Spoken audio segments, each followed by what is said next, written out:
All right. It's time to ask the question because I hear this all the time. I hear the blame being shifted all the time, bro. People, they like to say that this duck culture, this pick and choosy culture came from Floyd Mayweather. They try to blame Floyd Mayweather when Floyd Mayweather fought everybody he needed to fight when he needed to fight him. And a lot of the times when fights weren't getting made when it came to Floyd Mayweather, it was because somebody didn't want to test didn't want to properly drug test. Somebody didn't want to, you know what I mean? It took some time for some of the fights to get made, but they got made at the end of the day. I mean, he fought Emmanuel Augustus. He fought Shane Mosley. He fought, but and some of these guys even popped dirty for drugs. They were cheating, and he still faded them as long as they were willing to test and be clean for the fight. You know what I mean? He fought Zab Judah, even when his first title fight. That was an extremely dangerous fight, and in reality, he went and basically did what Kid Austin is trying to do. You know what I mean? What some of these young guys are trying to do, where they really want to go improve themselves, and they take the fight that people say they might be too young to win, right? And what's funny is the dude who he beat in his first title fight actually commentated on the Diego Corrales fight and was hating the whole time. But that's another thing. He fought Diego Corrales. He fought dangerous people, and he moved up in weight, and he caught all the phase he needed to catch, bro. That's why now there's not ever a period of time, or there's no way you can say Floyd didn't fight. Oh, he didn't fight him. Then nobody want to see him fight Tim Bradley and outbox Tim Bradley for 12 rounds. You know what that was gonna look like. But that's neither here nor there. Where did this duck culture come from? Because we got Tank and Canelo and a lot of other people, right? T.O. that feel like it's okay to turn down fades, right? William Zepeda just turned some fades down. T.O. turned some fades down. There's a lot of people who fake way call people out and then be like, I never said that. I never did that, right? And they pick and choose, and their resume ends up looking like this. Now, the culture, where did it come from? Who said that this was okay? I think the other day I was like, we might see a few people slip out the back door, because I was talking about Canelo's resume, and I was like, his resume, they keep getting exposed. And is aging poorly. And all of the schemes, they come to light when people, they try to pick and choose, and they try to indulge in this duck culture. Usually they get exposed, but I said Tank might make it out the back door. This culture, it comes from the Canelos and the people who in reality are protected by the media when it comes to the non-black fighters, and not necessarily white, but the non-black fighters, right? The people who the media never put any real expectations on, and as a black fighter, your expectations and really what's expected of you is elevated to such a high level at all times. But in reality, no one is really held to the same standard, and there's been a few people who try to take notes, right?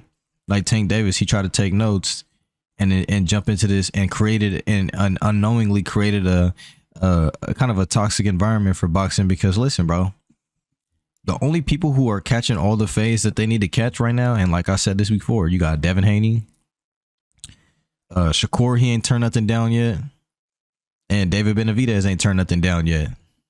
And matter of fact, people are turning them down for reasons that don't even matter. People are saying there's not enough money in these fights, that these fights are boring, that these fights are, what has he done in the sport? But look at the resume of a Tank Davis.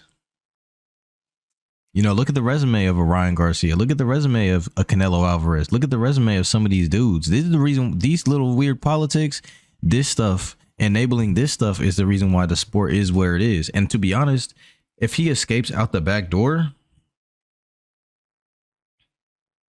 if he escapes out the back door, bro, they're not gonna be paying boxers any sort of big deals for a minute, bro. I'm not gonna lie. People, what they did was they capitalized off of what Floyd did, which was making money fights, but they're not doing it right because it's a hybrid situation now. You got Tank Davis, who he capitalized kind of off how Floyd made himself a money fighter. In reality, Floyd helped build this guy up to be a money fighter.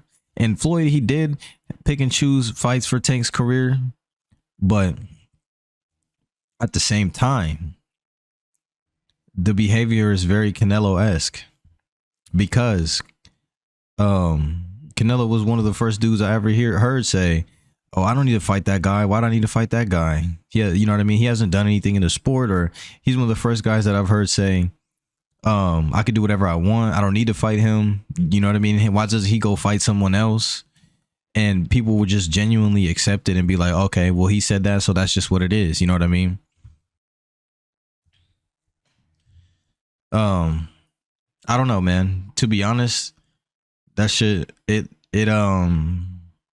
rubs me the wrong way, and it makes me feel a way when it comes to the future of the sport. Because, like I said, these two gentlemen, Tank Davis and Canelo Alvarez, bro, they got paid a lot of money.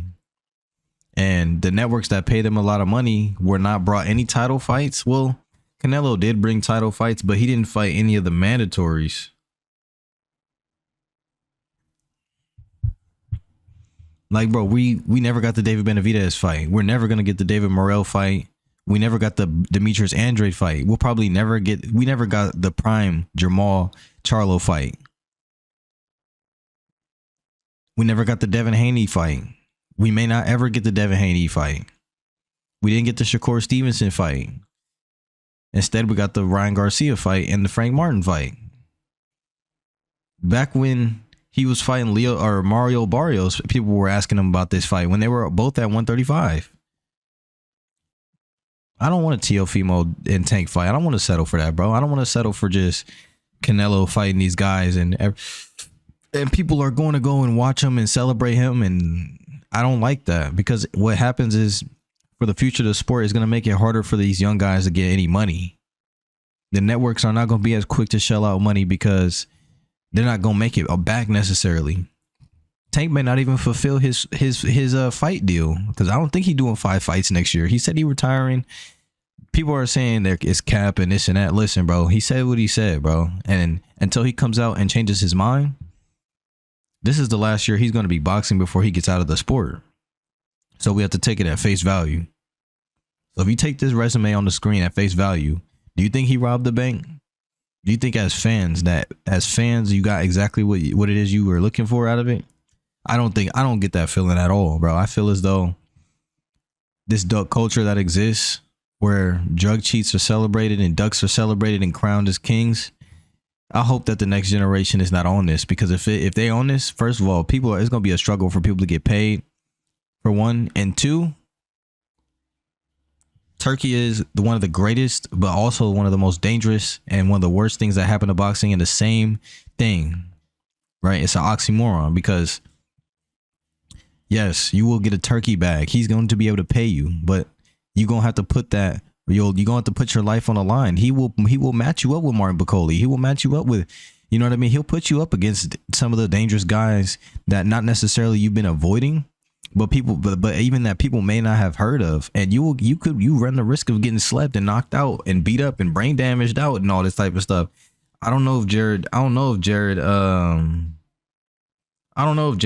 is going to be the same anymore after what happened to him. How rattled, he man, I don't know. But that's the danger of taking the turkey bag, man. So if everybody's at the mercy of a turkey, the art of building the fighters and things like that, I think is going to go by the wayside. It's going to be dangerous because of this duck culture and how it trickles down. Look, and I'm going to break it down like this before I get up out of here. You got Canelo and Tank get huge network deals, so they say, right? Huge network deals.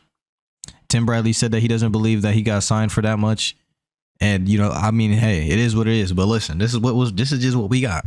We can speculate all day, but let me just break this down based on what we know. Canelo signed a crazy deal to the zone. Anthony Joshua signed a crazy deal to the zone. Not to call him a duck, but the way he handled himself and his deal so far has been underwhelming. But anyways, Canelo, Tank, whatever, sign these crazy deals. Do you think that those networks have gotten their money's worth out of those fights? Tank might not even fulfill his full contract. I don't even know. But man, DAZN came out and said they lost $6 billion fucking with Canelo. other networks are going to see this and be like, we are not signing fighters for these crazy amounts of money anymore. It's just not going to happen. The market was inflated. They took advantage of it because of what Floyd Mayweather did to the sport. They used it to create a duck culture. They use that, they use the media to create a duck culture. And they appeal to their fans in ways that have nothing to do with boxing. So that way they can continue to do numbers. And it just completely perverted and fucked the sport over. I'm not going to lie. And if I'm another network watching this, you got networks pulling out of boxing, bro. ESPN, they're pulling out. All the networks that used to broadcast fights during the week, on the weekends that weren't pay-per-view, pulling out. The Saudis got money to blow, but at the same time, the art of building a fighter is about to go by the wayside because of this. It's a trickle-down effect, bro. Because if the networks aren't broadcasting fighters, you got promoters. The promoters are going to be moving their promotions over to different networks and stuff like that. You can only have so many fights go on. You know what I mean? And I think that is going to be in the hands of the fighters to build themselves up to try to get a big shot. But we'll see. We'll see what the future looks like. But honestly, it's not. People got to stop saying that Floyd picked and choose, and that's the reason why. No, he did pick and choose for Tank. I'll say that in the very beginning when he was like, we're not ready for Loma, little things like that. And I understand he was like, yeah, we're going to sell these fighters and Spanish fighters and this and that. But when you got the fighter himself, and at this point, it's getting old, man. You know what I mean? It's beyond, like, that's what you do in the beginning to build the fighter. You have them fight Mexican fighters. That's what you do to have them get, you know what I mean? And then you build up and then you fight that dangerous guy. Because that's what Floyd did. He fought a bunch of Hispanic fighters. He fought, and he would build up and then he would make the Sugar Shane fight. You know what I mean? He made even the Emmanuel Augustus fight, bro. Like, that fight was a fight that no one wanted to fight him. And Floyd took that fight. He built up to the Zab Judah fight. He built up to the Ricky Hatton came off in one of his biggest wins when he fought him. Manny Pacquiao. When he fought Manny Pacquiao finally agreed to the terms and was like, okay, I'm down. And he came off a big W. So that's what I'm saying, bro. Like, this is different. There was the buildup had no payoff. And that's what I mean when I say duck culture. Anyways, you let me know how you feel about it in the comment section. I don't know what the future looks like because of all of this, but thanks to this man right here on the screen and Canelo Alvarez, the new guys are coming up and they're already playing Duck Dodgers. Teofimo already playing Duck Dodgers. He's working with Canelo, turning phase down left and right. Now, I hope he takes that Jaron fight. We'll see if he takes that Jaron fight, but I'm not hopeful of that. You know what I mean? I'm not hopeful. We'll see, though. But yeah, with that being said, leave your thoughts in the comment section. And I'm gone.